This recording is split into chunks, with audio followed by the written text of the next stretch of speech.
Hanapin natin yung Facebook apps natin. Click natin yung tatlong line sa taas. Click natin yung settings and privacy.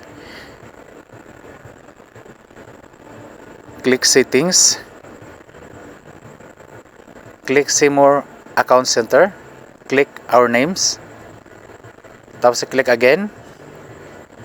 Start na tayo mag sulat ng ating pangalan na bago. Yan. Ito yung akin. Wait lang. Finest. Tapos bura natin yung una natin. Tapos ngayon palitan natin ng Wrangler.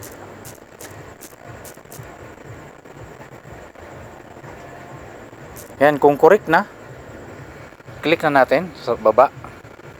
Tapos mayroon pa rin pa siyang preview option.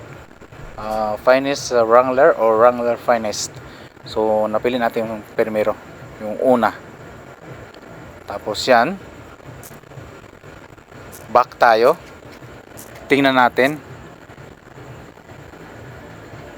So ito na, click natin yung yun, Finest Wrangler. So ganun lang ang pagpalit ng ating Facebook name. Thank you.